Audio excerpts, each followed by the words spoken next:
잘 주무셨습니까? 네. 이렇게 여쭤보는 것은 대한축구협회 비협조적인 분들이 참 많구나 그런 생각이 들기 때문입니다. 12시부터 하는 축구를 보시고 가슴이 벌렁벌렁 하면은 잠이 안 오셨을 것이고 새벽녘에 간신히 잠들면 오늘 못 오셨을 텐데 축구보다 주님을 더 사랑하셔서 다행입니다. 그동안 우리 교육부 속한 이들이 어린이들하고 학생들, 청년들 영락가족 특세 오도록 그렇게 권면을 했는데 아까 엄마 아빠랑 들어오는 여기 하얀, 지금 벗었네요. 하얀 파카를 입고 눈덩어리가 둘러 들어오는 것 같이 너무나 예쁘더라고요. 그동안 새벽 기도에 온 우리 어린이 학생들 또 청년들 주님의 이름으로 축복합니다. 여러분, 시간이 얼마나 빠른지 벌써 올해가 다 이렇게 지나가네요. 그래서 이제 한 달 남았습니다. 세월이 참 빠르다는 것을 많이 느끼시죠?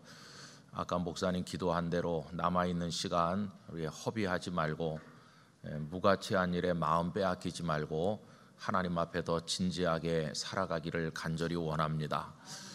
그리고 무엇보다 오늘 여기 이 자리에 있기까지 우리를 인도해 주신 하나님께 진심으로 감사를 드립니다.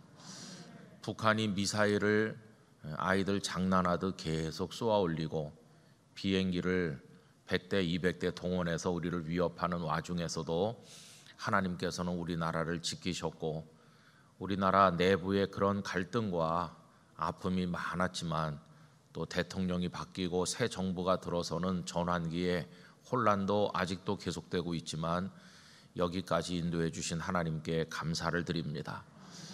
코로나가 물러갈 기세를 보이지 않고 지금도 하루에 수만 명씩 감염되고 있고 많은 이들이 생명을 잃는 가운데서도 우리 교회를 지켜주신 하나님께 감사를 드리고 저 생각해 보니까 감사할 것밖에 없어요. 여러분, 하나님의 은혜에 대한 깊은 감사와 더불어서 더욱더 겸손하게 하나님의 은혜를 구하는 마음으로 2023년도를 준비해 나가야만 되겠습니다. 이 새벽에 몸으로 오신 성도들, 가정에서 영상으로 함께하는 모든 분들 한 분 한 분 하나님께서 살펴주시기를 바랍니다. 오늘 제법 추운 날씨인데 주차 안내하시고 바깥에서 섬겨주시는 귀한 분들께 감사드립니다. 저희 봉사자 대부분이 피택 되신 분들이시거든요. 피택된 분들이 교회를 섬기는 하나의 표현으로 이렇게 주차 봉사를 1년 동안 하셨는데 이분들이 내일 임직식을 하게 됩니다. 내일 우리 교회 장로님으로 안수 집사님으로 세움을 받게 되는데 그분들 위에 안수위원의 손이 얹어질 때 하나님의 성령께서 기름 부어 주셔서 영락교회를 위해 주님을 위해 정말 겸손히 정결한 하나님의 사람으로 헌신하는 분들이 되시도록 기도 많이 해주시기를 부탁드립니다. 오늘은 또 하늘나라에 가신 고 안순근 장로님의 자녀들께서 이렇게 아침 식사를 제공해 주신다고 합니다. 여러분, 올해도 우리 장로님들 여러분이 하늘나라에 가셨죠. 또 안 장로님 모습이 눈에 선한데 또 자녀들이 이렇게 섬겨주셔서 감사하고 아버지의 믿음이 여러 후손들에게 잘 이어져 나가기를 간절히 기원합니다. 하나님께서는 천지 만물을 창조하셨죠. 그리고 그 내용이 요약돼서 잘 정리되어 나타나는 곳이 창세기 1장입니다. 그런데 그 창세기 1장에 하루하루 지나면서 천지를 창조하신 그 말씀 속에 아주 눈에 띄게 우리에게 들어오는 것은 보시기에 좋다 하는 말씀입니다. 보시기에 좋았더라 이 말씀이 계속 나오다가 맨 마지막 날은 보시기에 심히 좋았다라고 말씀하셨어요. 그런데 참 이상한 것은 둘째 날에는 그 말씀이 없습니다. 둘째 날에는 물을 창조하신 건데 보시기에 좋았다는 말씀이 빠져 있습니다. 그래서 많은 사람들이 나름대로 이런저런 추측을 하게 되었죠. 어떤 이들은 사본을 집중적으로 연구하면서 사본의 오류일 것이다. 아닌 게 아니라 어떤 사본에는 그 그 구절이 있기도 하다고 합니다. 그렇게 설명하는 이제 분들도 있고, 또 대부분의 사본엔 그게 빠져 있으니까 그게 아마 없는 게 맞을 것이다 이렇게 설명해요. 그러면 이제 문제는 왜 하필이면 물을 만드신 둘째 날에만 그게 없을까? 참 궁금한 이야기잖아요. 다양한 설명을 이제 학자들이 시도를 했는데, 그 중에 하나는 뭐냐 하면은 물이라고 하는 것이 가지는 이미지 때문이라고 설명하기도 하였습니다. 뭐 그 설명이 어느 정도 타당한지는 이제 별개로 치고 우리가 이제 호기심에 그 설명을 들어보는 건데, 여러분, 성경에서 이 물이라고 하는 것은 굉장히 다양한 이미지를 가지고 있습니다. 우리에게 익숙한 것은 물은 생명과 연결되는 것으로 나타나 있어요. 그래서 예수님께서 나는 생명의 물이다 할 때 물 그러면 생명수 이렇게 금방 연상이 됩니다. 좋은 의미를 가지고 있기도 해요. 또 에스겔 선지자의 환상에서 보면 이제 생명의 물이 흘러나오는 거죠. 결국은 그것이 성전 문지방에서 흘러나오는데, 처음엔 발목에, 그 다음에 무릎에, 그 다음엔 허리에, 나중에는 큰 강이 되어서, 창이란 강이 되어서 헤엄을 쳐야 될 만큼 많이 흘러나온다. 그럴 때 그 물의 이미지는 참 좋은 겁니다. 그런데 또 이상하게 이 물은 구약 성경에서 굉장히 부정적 이미지로 많이 쓰였는데, 그것은 심판이라고 하는 개념과 연결되어 있다는 것입니다. 물은 도시와 사람들을 집어삼키는 괴물 같은 존재로 나타나 있기도 해요. 그 대표적인 현장이 노아 시대 홍수 심판이죠. 온 세상을 물이 덮었어요. 그때는 물이 얼마나 두려운 것입니까? 여러분, 지금도 태풍이 오든지 홍수가 많이 나서 그렇게 되면은 뭐 얼마나 참혹한 결과를 빚는지를 아실 것이에요. 그래서 이 물이라고 하는 것이 가진 특별히 구약 성경에서의 그 부정적인 이미지 때문에 둘째 날에는 심히 좋았다든지 이런 표현이 없는 거다 이렇게 설명하는 분도 있기도 해요. 어쨌든 이 물이라고 하는 것은 참 다양하게 우리에게 다가오는데, 이스라엘 백성이 물에서 많은 고통을 받았죠. 그래서 하나님께서는 이사야 선지자를 통해서 말씀하시기를 물이 너를 삼키지 못할 것이다 그런 표현을 했는데, 물이 엄습해서 집어삼킨다고 하는 게 이스라엘 백성들에게는 공포가 되는 것입니다. 왜냐하면 과거에 물 때문에 고통받은 적이 있지 않습니까? 그 대표적인 현장이 홍해죠.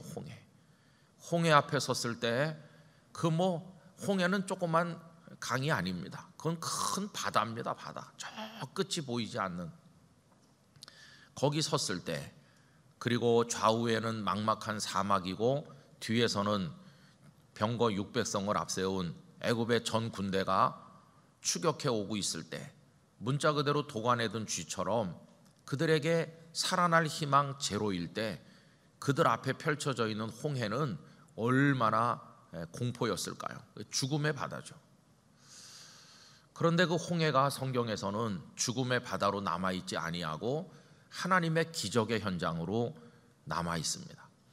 구약 성경을 통독해 보면 하나님의 종들 선지자들께서 이스라엘 백성들의 마음을 추스리게 하고 그들로 하여금 다시 하나님 앞에 돌아오라고 권면하고 가르칠 때 언제나 언급하는 게 있지요. 그게 하나는 너희들을 애굽에서 건져내신 하나님이 아니시냐.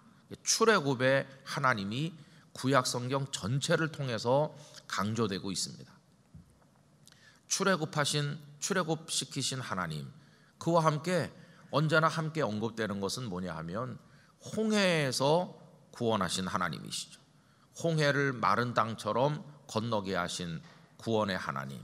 그래서 이 홍해 사건은 이스라엘 백성들에게 굉장한 은혜와 기적의 사건으로 기록되고 있는 것이죠. 가능성 제로였었는데 하나님은 거기서 100%의 생명의 축복을 이스라엘 백성들에게 허락하여 주셨고, 다시는 애국 군대를 보지 않아도 되도록 명실상부한 출애굽의 완성, 그게 바로 홍해에서의 구원이었음을 알고 있습니다. 그때 여러분, 모세가 살아날 가능성이 전혀 없는 상태에서 백성들에게 뭐라고 외쳤는지 기억하실 것입니다. 출애굽기 14장 13절부터 14절 이렇게 되어 있죠. 모세가 백성에게 이르되 너희는 두려워하지 말고 가만히 서서 여호와께서 오늘 너희를 위하여 행하시는 구원을 보라. 여러분, 이게 우리는 홍해 이야기를 이미 다 알고 읽으니까, 그들이 거기서 기적처럼 살아났다는 걸 알고 읽으니까 가슴에 별로 와서 닿질 않아요. 그런데 그 절규하는 아비규환의 상황에서 모세가 이 말을 할 때 이게 어떻게 백성들의 귀에 들렸겠으며 이 말을 하는 모세의 마음은 또 어땠을까? 이거 생각해 보면 정말 우리는 다 이해하기 어려운 얘기죠. 그러면서 너희가 오늘 본 애굽 사람을 영원히 다시 보지 아니하리라. 여러분, 이거는 너희가 여기서 죽지 않을 것이다 하는 말을 뛰어넘어서 무사히 건널 것이다 하는 말, 거기서 멈춘 게 아니라 아예 애굽 사람을 보지 않게 될 거라고, 애굽인들에 대한 승리까지 포함해서 완벽한 구원과 승리를 이야기하는 것이죠. 여호와께서 너희를 위하여 싸우시리니 너희는 가만히 있을지니라. 여러분, 우리가 살다가 어떤 어려운 일을 만나면 부부간에 이렇게 말합니다. 여보, 상황이 이런데 당신 좀 나가보라고, 나가서 좀 사람들도 만나보고 어떻게 좀 해결책을 찾아봐야지, 방구들만 지키고 있으면 어떡해요? 이렇게 부부가 다툴 때도 있잖아요. 나가서 뭔가 해봐야지, 누구한테 전화라도 해보든지 사람을 만나서 하소연을 해보든지 뛰어다니면서 좀 해결책을 찾아봐야지, 가만히 있으면 어떡하나, 이렇게 말하잖아요. 근데 여러분, 뭔가를 해봐야 되는 때는 어떤 때냐 하면 그래도 가능성이 1%라도 있을 때, 그때는 뭔가를 해봐야 되죠. 근데 지금 이 홍해 앞에서는 해볼 게 아무것도 없는 거예요. 그러니까 가만히 있으라는 거예요. 여러분, 절망이 100%에 도달하면 가만히 있는 수밖에 없어요. 그런데 참 이상한 것은 사람의 동작이 멈추는 그 순간 하나님께서는 일하기 시작하신다는 것입니다. 우리의 희망이 팍 꺼지는 그 순간 하나님의 은혜의 등불이 밝혀지더라는 것입니다. 그래서 가만히 있으라고 말하는데, 이거는 이제 다 끝났으니까 가만히 있자는 말이 아니라 하나님의 하시는 일을 바라보자고 하는 절대 믿음의 표현이었다는 것을 우리가 알 수가 있는 것이죠. 그래서 여러분, 다 끝난 것 같은 그 상황이 끝난 게 아니었어요. 하나님께서 홍해를 마른 땅처럼 건너게 하셨고 애굽 사람을 다시 보지 않게 하실 거라는 말씀대로 애굽 사람들이 다 그 물속에서 죽음으로 이스라엘은 완전히 애굽으로부터 벗어나는 완벽한 출애굽을 경험하게 되었습니다. 이게 이제 구약 성경 전체를 관통해서 흐르고 있는 홍해 이야기인데요. 자, 그런데 여러분, 우리가 잊으면 안 되는 게 하나 있어요. 이 성경에 하나님 일하시는 것의 구조가 얼마나 놀라운지.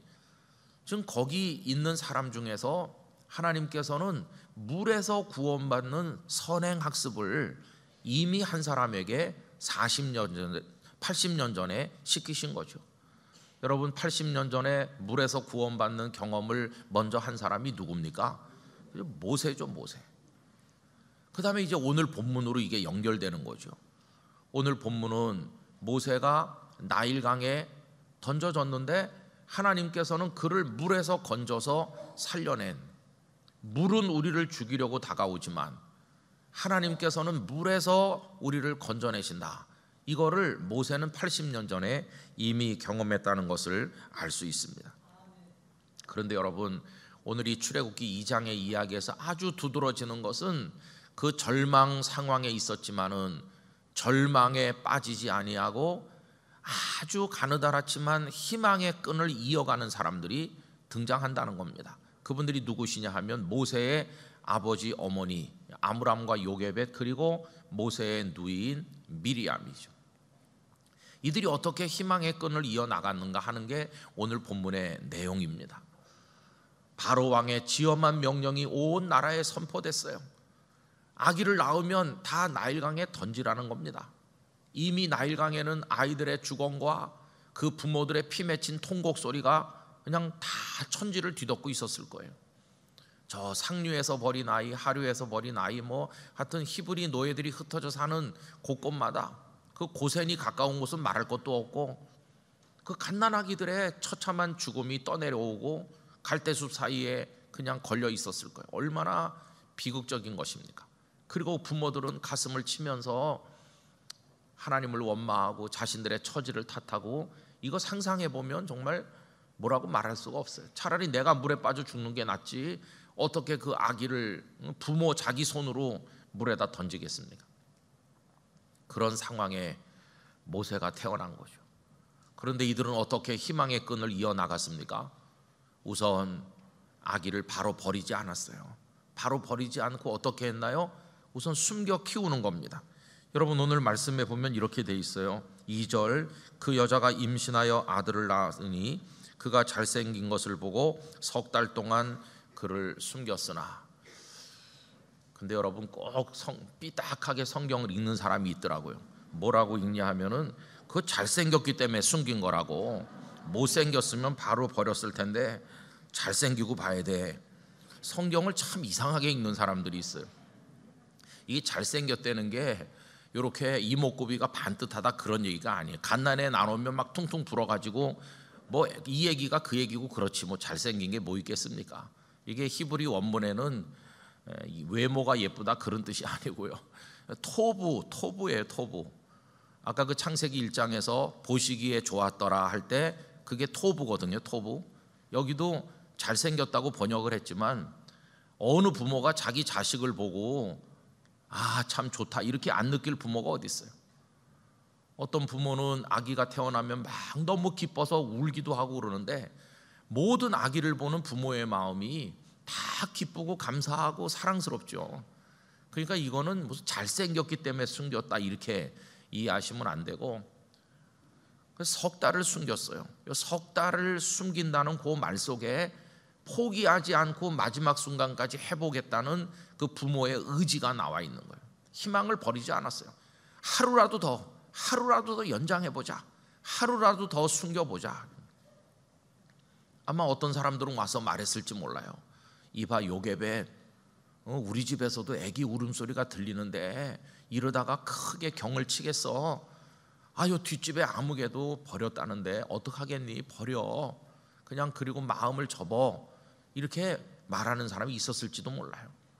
그러나 아므람과 요게벳은 눈물을 뚝뚝 흘리면서라도 하루라도 더 견뎌보겠어요.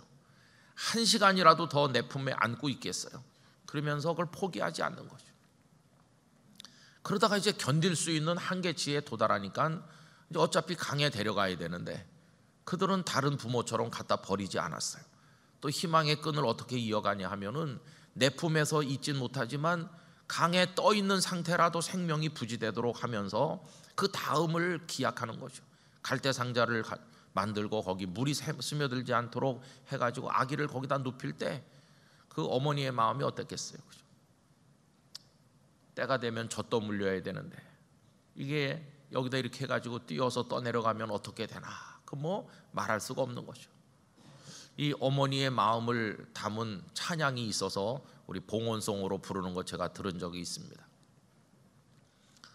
그리고는 이제 또 하나 했던 그 일은 뭐냐 하면은 그렇게 띄워놓고 돌아선 게 아니에요. 미리암을 누이를 보내서, 모세의 누이를 보내서 너 가만히 보고 여기 있어라, 여기 이만치서 어떻게 되는지 봐라. 여러분 그게 절묘합니다. 오늘 본문 4절 말씀 보십시오. 다 같이 읽어보실까요? 그의 누이가 어떻게 되는지를 알려고 멀리 섰더니. 아멘. 저는 오늘 새벽에 나온 우리 영락교회 성도들 마음에 이 마음이 있으시기를 축원합니다. 어떻게 되는지를 보려고. 이거는 닫힌 말씀이 아니라 열린 말씀이에요. 닫힌 표현은 이런 겁니다. 물에다 띄웠으니까 내 동생은, 우리 아이는 이제 죽는다 이렇게 생각하고 포기하는 게 닫힌 거예요, 그죠? 그런데 어떻게 되는지를 하는 거는 뭔가 미래의 가능성을 보는 열려있는 마음이 이 속에 담겨 있잖아요. 어떻게 될까? 어떻게 되는지를 알려고. 이게 간절한 기대죠. 간절한 바람이죠. 저대로 끝나는 게 아니고 뭔가가 일어날는지도 모른다고 하는 기대를 가지고 지켜보는 겁니다. 어떻게 되는지 알려고. 여러분 이게 모든 기도하는 사람들이 하나님을 바라보는 마음 아니겠어요? 하나님께서 어떻게 하실라나? 내 처지가, 우리 나라가 이렇게 어렵고 힘든데 하나님은 어느 순간에 손을 내밀러 주실라나? 나는 그 하나님의 손을 기다리겠다. 그냥 포기하지 않고 여기 앉아서 어떻게 되는지를 보고야 말겠어. 이게 그 누이가 부모의 명을 받아서 했던 그런 일이죠. 그래서 그 아므람과 요게벳과 미리암이 모세의 가족들의 그 모습이 너무나도 우리 마음에 깊이 와서 닿는 것을 느끼게 되는 것이죠. 여러분, 한국교회가 어렵다고도 말하고 대한민국이 참 걱정이라고도 말하지만 저는 우리가 이 마음을 가지고 하나님을 기대하기를 원합니다. 어떻게 되는지를 알려고 기다리고 기대하는 마음으로, 하나님을 바라보는 마음으로 우리는 견디어야 되는 거죠. 어느 순간인가 하나님의 손이 다가올 줄로 믿습니다. 근데 어떻게 됐나요? 정말 아무도 상상 못할 일이 벌어졌는데, 그냥 보통 사람이 와서 모세를 건져도 굉장할 텐데 보통 사람이 아니라 아이들을 죽이라고 명령한 그 당사자의 딸이 와가지고 모세를 발견했어요. 이건 더 극적이지 않습니까? 그래가지고 아기를 보는 순간 사람의 마음을 움직이셔서 물꼬를 돌리듯 하시는 하나님께서 이 여인의 마음을 움직여서 그 아기가 토부, 너무나 좋구나, 내 자식으로 키우고 싶다는 마음이 확 들게 하셨어요.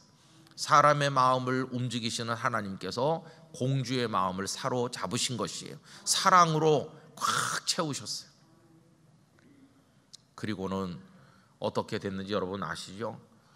교육비 하나 안 들고 공짜 교육받고 공짜로 먹고 마시고, 그것도 또 아기를 죽이라고 명령한 그 바로의 궁궐에서 바로의 그 모든 것으로 먹고 입고 그리고 거기서 자랐으니 바로가 그걸 알았으면은 정말 얼마나 충격을 받았을까요? 하나님은 그런 방법으로 하셨어요.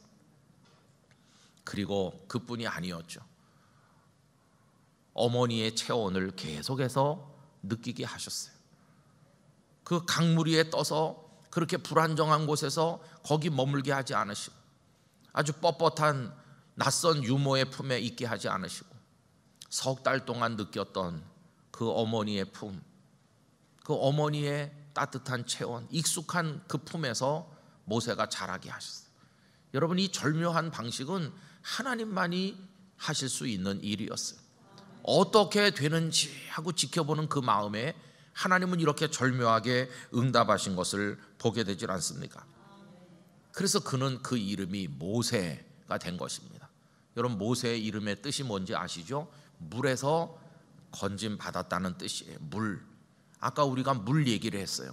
물은 그들을 삼키는 무서운 공포의 장소로 홍해에서 그들에게 다가왔는데, 모세 역시 80년 전에 물에서 살아나는, 물에서 건짐받는 죽음의 자리가 오히려 영광의 자리로 바뀌는 거, 그걸 모세가 먼저 경험한 거죠. 저는 이 장면에서 이런 생각을 해봤습니다. 모세가 참 궁금했을 것 같아요. 어머니든지 그 공주 말입니다, 아니면 주변 사람들에게, 아니면 자기 유모인 친어머니에게 많이 물어봤을 것 같아요. 왜 내 이름이 모세냐고. 이거 말고 좋은 이름이 많을 텐데 왜 나를 물에서 건졌다는 이름을 붙였느냐고 아마 물어봤을 것 같아요. 그러면은 나중에 크면 알게 될 거라고 얼버무리던가, 아니면은 너 4살 때 물에 빠졌다고 거짓말을 하던가, 뭐 무슨 말로 했겠죠. 그러나 너는 히브리인의 아이였었는데 강에서 건져서 이렇게 그 진상을 말해줄 수는 없었겠죠. 왜 나는 모세인 것일까? 왜 내 이름이 모세가 됐을까? 그게 아마 그는 계속해서 궁금했을 것이라고 생각합니다. 그런데 여러분, 그 이름 속에 하나님의 은혜가 들어있잖아요. 그 이름 속에 하나님의 기적이 들어있잖아요. 홍해를 기적처럼 건넌 이스라엘 백성들은 다 모세가 된 것이, 그 수백만이 다 모세가 됐어요.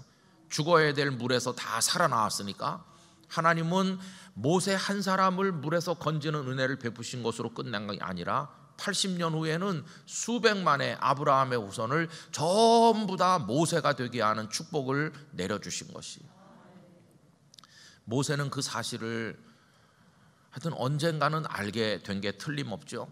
그가 애굽 사람을 이스라엘 사람을 돕기 위해서 죽였는데 그때는 그의 마음속에 이스라엘을 도와야 된다, 애굽 사람을 물리쳐야 된다, 왜? 나는 이스라엘의 피를 가졌으니까 하는 거를 그가 알았을 텐데 누구를 통해 어떻게 알았는지 성경은 언급하지 않지만 가장 개연성이 높은 것은 그 어머니 요게벳이 어느 순간인가 너는 나의 친아들이고 내 몸속에는 아브라함의 후손의 피가 흐르고 있고 너는 하나님의 사람이라고 하는 거 말해주지 않았겠어요?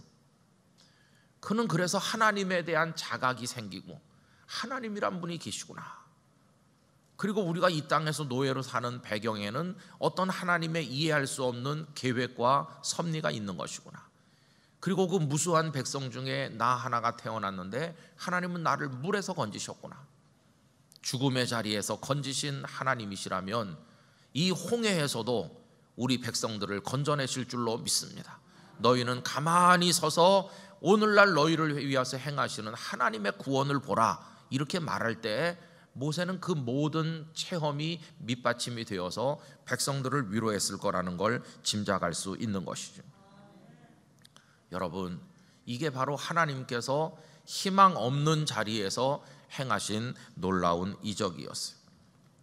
하나님은 희망 없는 곳에서 기적을 행하시는 하나님이시고 모세가 알았고 체험했고 그리고 나중에 그 사실을 확신하게 되었을 때 백성들을 격려할 수 있었고 홍해 앞에서 울부짖는 백성들을 위로하면서 다 같이 모세가 되는 하나님의 기적을 경험하게 된 것이었어요.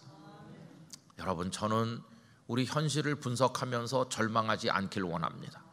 뉴스, 그것을 뭐 신문에서 보든지 아니면 텔레비전에서 보든지 여러 매체에서 보면 우리 마음이 점점 무거워지고 참 희망이 없는 것 같아요.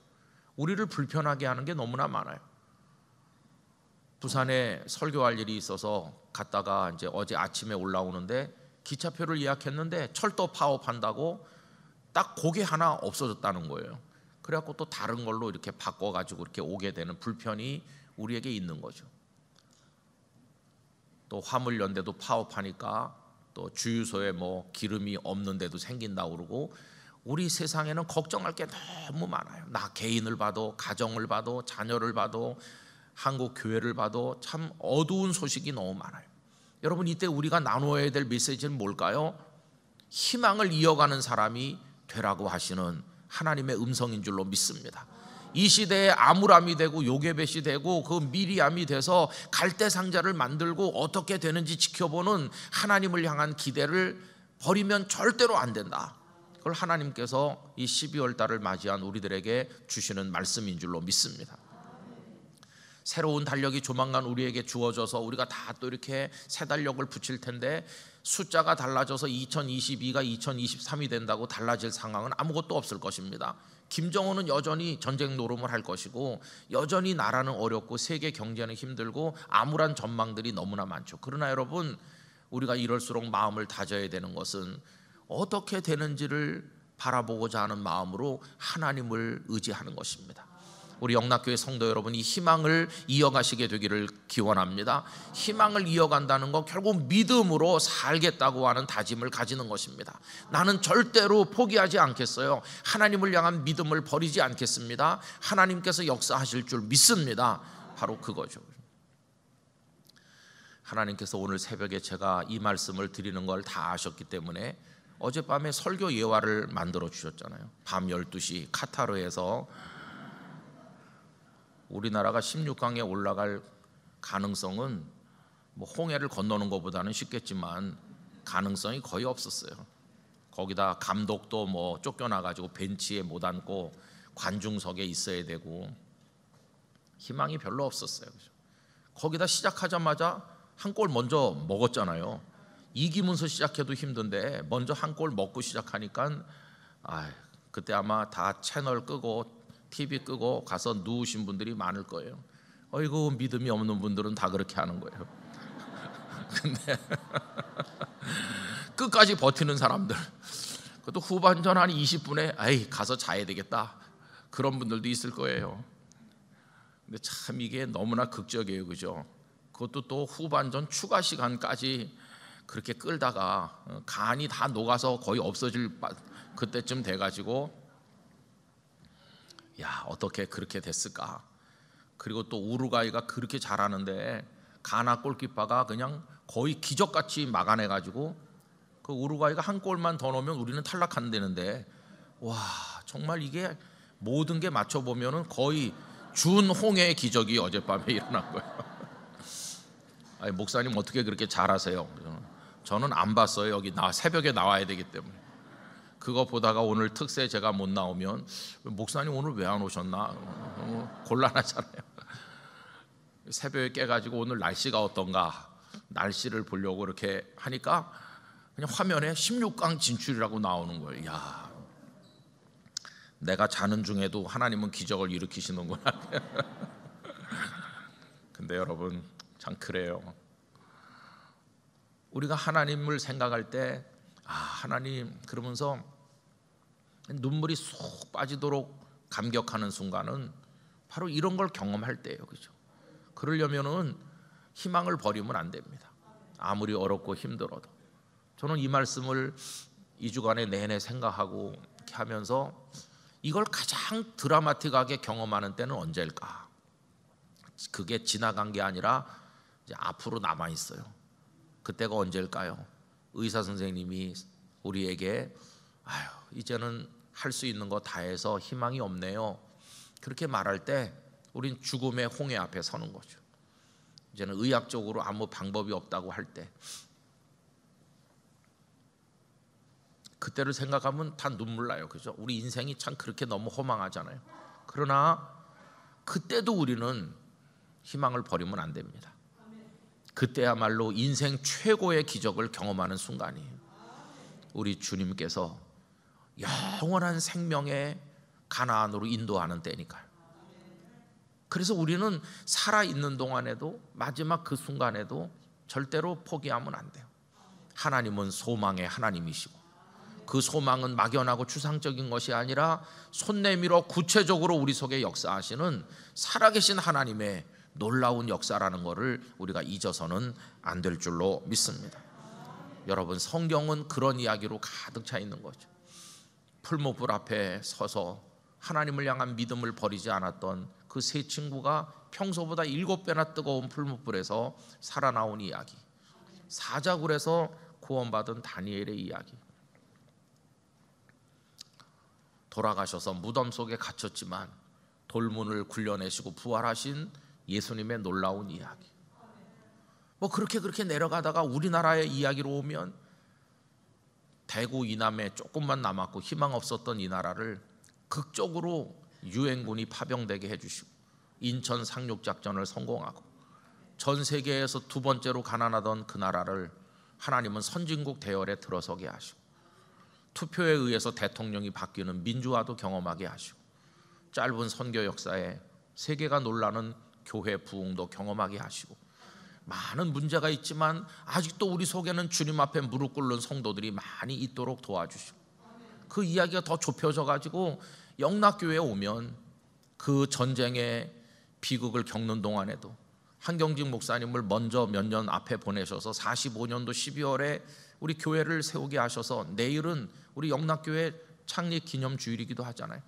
그리고 미리 준비하게 하셨다가 6.25 전쟁 났을 때 떠돌아다니는 우리 피난민들을 영락교회가 다 이렇게 받게 하시고 그리고 이 예배당을 지었는데 전쟁 중에도 이 예배당이 보존되게 해주셔서 저는 저 문 앞에 서 있을 때마다 이게 6.25 전에 지어진 예배당이고 그 6.25 전에 건물을 완공해가지고 감사 기념 집회를 부흥 사경회를 했는데 그거 끝나고 바로 6.25가 터졌거든요.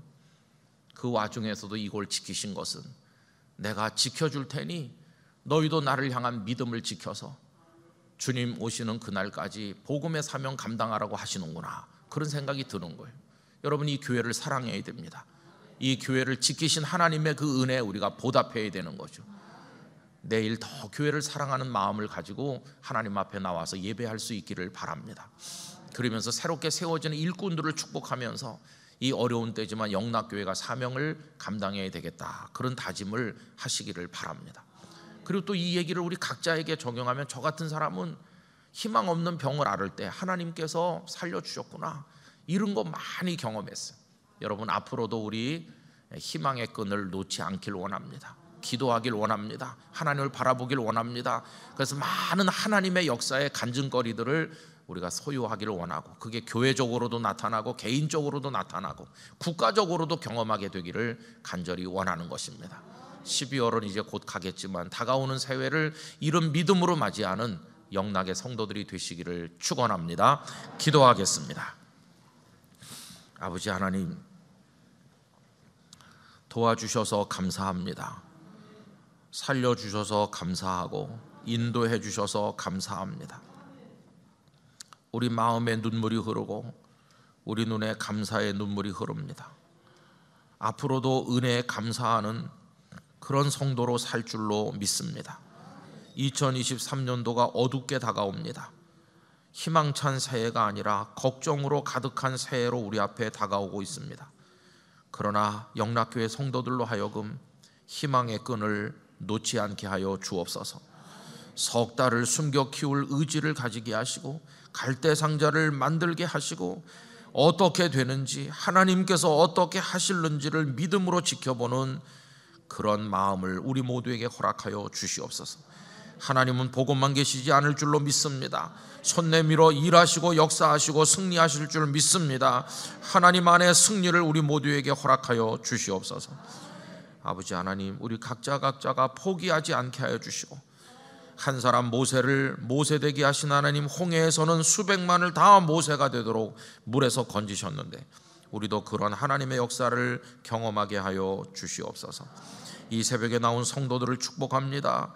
굳세라고, 강하고 담대하라고, 내가 너와 함께 있을 것이라고 말씀하시는 격려의 말씀으로 하루 종일 그 귓가에 말씀하여 주시기를 원합니다. 쓰러졌다가도 일어서게 하여 주시기를 원합니다. 낭망 중에 소망을 가지고 기도하게 해주시기를 원합니다.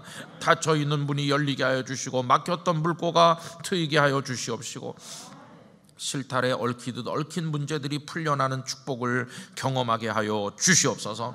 소망을 가지고 달려갈 때 하나님의 빛으로 인도하여 주시기를 원합니다. 말씀 속에서 길을 발견하게 하시고 기도 중에 하나님의 음성을 듣게 해주시기를 원합니다. 아버지 하나님, 어린 갓난아기들로부터 연로하신 어르신들까지 태중에 잉태된 생명 모두를 붙들어 주시기를 원합니다. 특별히 우리 교육부 친구들이 그동안에 같이 하였는데 하나님의 교회의 미래가 되고 가정의 보배가 되고 이 사회의 등불이 되도록 하나님께서 키워주시기를 원합니다. 아버지 하나님, 이 새벽 기도회를 위해 섬기고 봉사하고 식사를 공개하는 많은 이들이 있습니다. 하나님께서 그분들에게 복을 내려주시고 지방에서 애쓰시는 분들 섬겨주시는 손길에 축복해 주시기를 원합니다. 이 새벽 한 분 한 분에게 말씀하여 주시옵소서. 내가 너를 안다. 너는 나의 것이다. 내가 너로 물에 엄습당하지 않도록 지켜주고 불이 너를 삼키지 못하도록 할 것이라고 말씀해 주시고 하나님의 품에 안아서 인도하여 주시옵소서. 하나님을 의지합니다. 아버지여, 당신을 신뢰합니다. 저희들을 붙잡아 주시옵소서. 세상을 이기고 삶의 환경을 이기는 믿음의 사람 다 되게 하여 주시옵소서. 내일은 임직식도 있는데 하나님께서 그 머리에 손을 얹어 주셔서 성령의 기름을 부어 주시고 하나님 앞에 녹아지는 소금처럼 충성하는 귀한 주님의 사람들 되게 해 주옵소서. 대면 예배가 속히 활성화되고 회복이 되어 예배당을 가득히 채우고 부속 건물도 가득가득히 채우고 예전처럼 예배하는 기쁨을 맛보게 하여 주시옵소서. 이제는 주 예수 그리스도의 은혜와 아버지 하나님의 사랑과 성령님의 교통하심이 모든 물 같은 고통, 죽음 같은 고통에서도 희망으로 주님을 바라볼 때 건져 구원하시는 그 놀라운 역사를 체험하기를 원하는 하나님을 향해 나아가는 영락의 모든 성도들 가운데 이제로부터 영원토록 함께 하시기를 축원하옵나이다. 아멘. 성도 여러분 안녕하세요. 5월 2일 월요일이 되었습니다. 어제는 5월의 첫날이면서 첫 주일이고 또 어린이 주일이었죠. 하나님 앞에 예배하였습니다. 이제 한 주간이 시작되는 월요일이 되었는데 이번 한 주간도 주님 안에서 행복하시기를 바랍니다. 5월달은 가정의 달이죠. 그리고 계절의 여왕이라고도 합니다.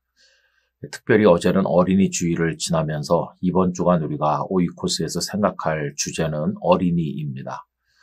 여러분, 어린이 얼마나 아름다운 단어입니까?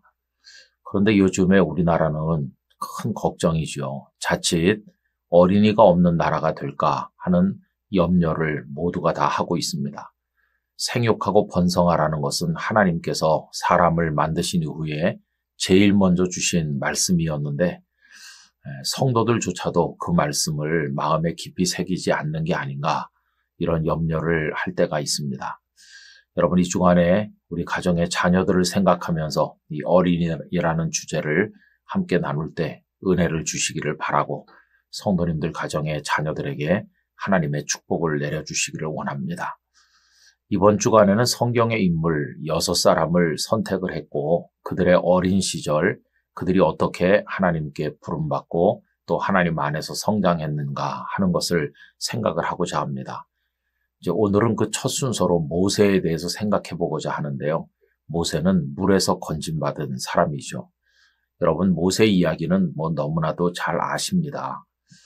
당시 애굽의 왕 바로가 이스라엘 백성들을 노예로 부리면서 이스라엘 백성들의 맥을 끊기 위해서 남자아이가 태어나면 물에 던져 죽이게 하지 않았습니까? 레위 지파에 속했던 아므람과 요게벳도 아들을 낳았는데 석 달을 숨겨 키웠지만 더 이상 숨길 수 없게 되자 갈대 상자 안에 아기를 담아서 갈대 숲에 띄우고 그 누이 미리암이 나가서 어떻게 되나 지켜보았죠. 그런데 바로의 딸 공주가 왔다가 그 상자를 발견했고 아기를 건져냅니다. 그래서 모세라는 이름이 붙은 거죠. 여러분, 모세라는 이름의 뜻은 물에서 건졌다 하는 것입니다. 이래서 모세는 공주의 양자가 되었고 바로의 궁궐에서 성장하게 되었습니다. 하나님께서 모세가 강에서 죽도록 내버려 두지 않으시고 건지셨다고 하는 것은 우리에게 무엇을 가르쳐 줍니까? 그것은 하나님께서 생명을 보존해 주시는 분이라는 것을 우리들에게 알려줍니다. 여러분, 모세가 물에서 건짐을 받아 공주의 아들로 들어갈 때 갓난아기인 모세는 아무것도 몰랐을 것이고 또 지켜보던 미리암이라고 해서 그 일이 어떻게 전개되는지 알았겠습니까? 그리고 그 어머니 유모로서 친아들인 모세에게 젖을 물렸던 그 어머니 요게벳이나 그 아버지 아므람도 장차 그 아기가 이스라엘을 건지는 지도자가 될 줄 누가 상상이나 했겠습니까? 그러나 이미 사람들은 몰랐지만 하나님께서는 모세를 통해서 아브라함과 이삭과 야곱에게 약속하신 바 있는 가나안 땅으로 인도하게 하실 계획을 가지고 계셨고 그래서 모세를 출애굽의 영웅으로 쓰시려고 작정하신 바가 있었다고 생각합니다. 하나님께서 모세를 물에서 건지신 것은 다 그 배후에 하나님의 작정하신 바가 있었던 것이죠. 여러분, 이렇게 생각해 보면 이 땅에 태어나는 모든 생명에게 다 의미가 있고 가치가 있습니다. 무의미한 생명은 존재하지 않습니다. 하나님께서는 각자의 생명에 의미를 부여하셨고 이 땅에 태어나서 거룩한 사명을 감당하게 하시는 것입니다. 그럼에도 불구하고 왜 저주받은 생명인 것처럼 느껴질 때가 많이 생길까요? 그것은 인간의 죄 때문이죠.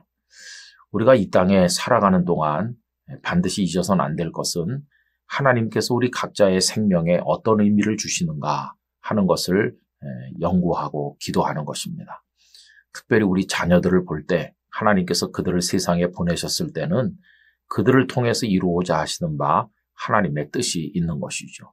그것을 발견하고 또 기도하면서 그 생명의 꽃을 피울 수 있도록 도와주는 것이 우리들이 해야 될 일이고 하나님 앞에 이 문제를 가지고 언제나 생명에 대한 외경심을 가지고 기도해야 된다고 생각을 합니다.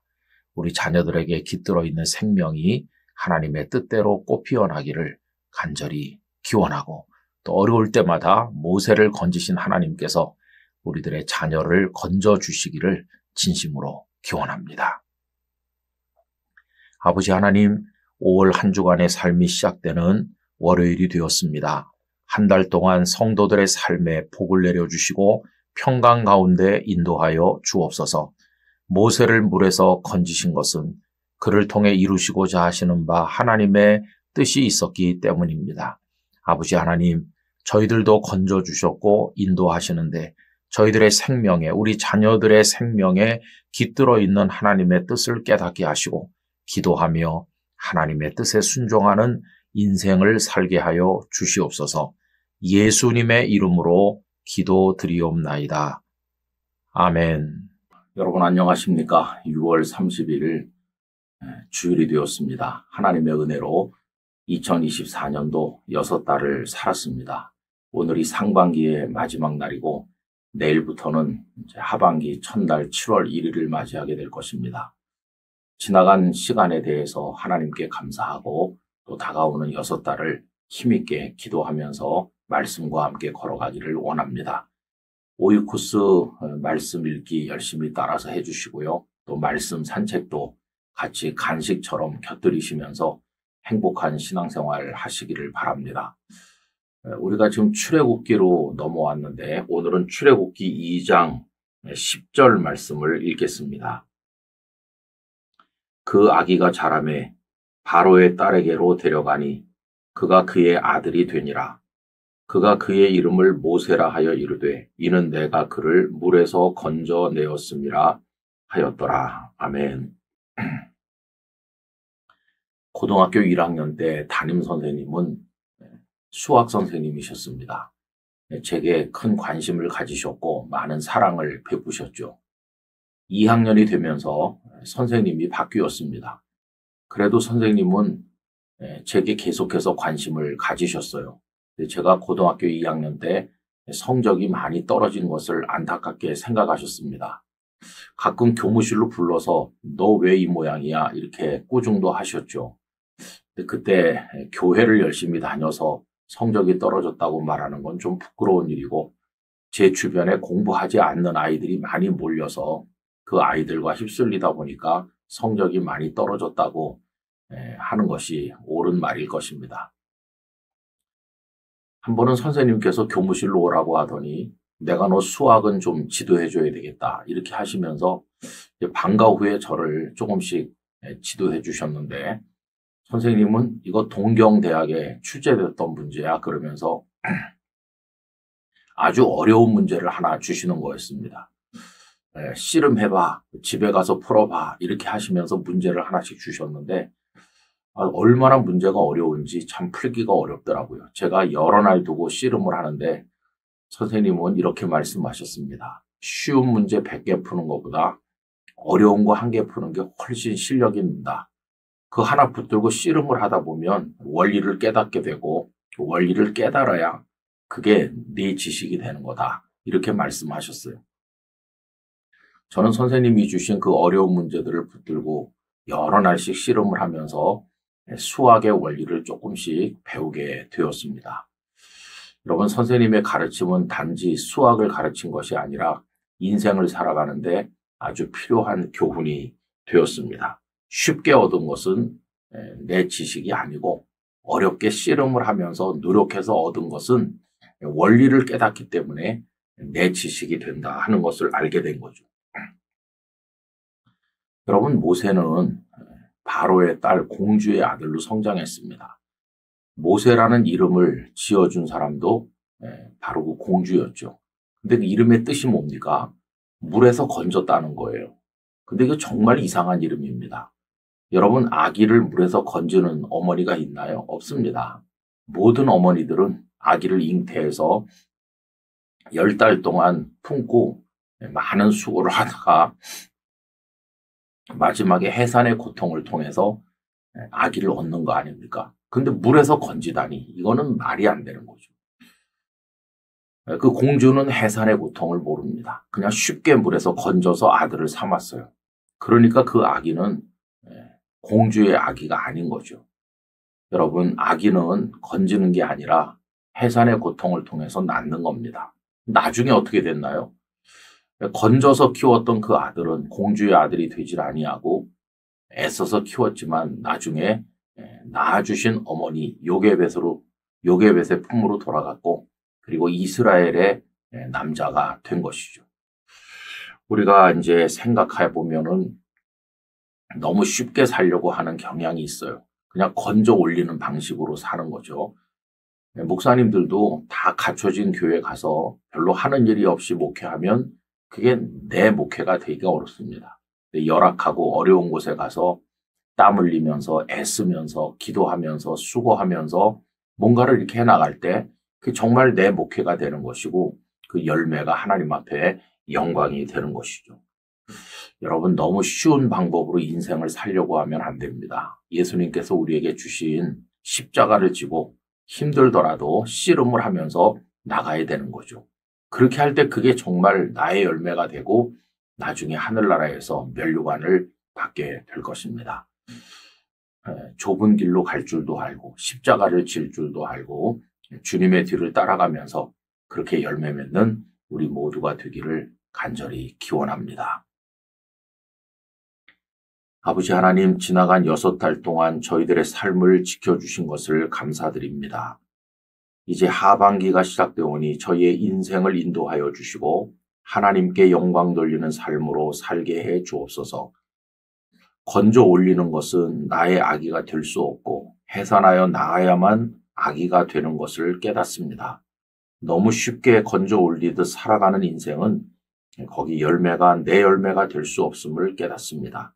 아버지 하나님, 해산의 고통을 겪어가면서 나아야만 자신의 것이 된다는 것을 깨닫게 하사 너무 쉬운 인생이 아니라 주님이 맡겨주신 십자가를 달게 지고 힘들더라도 그 길을 걸어갈 수 있도록 은혜를 주옵소서. 오늘의 예배를 하나님께서 연락하여 주시옵소서. 예수님 이름으로 기도하옵나이다. 아멘.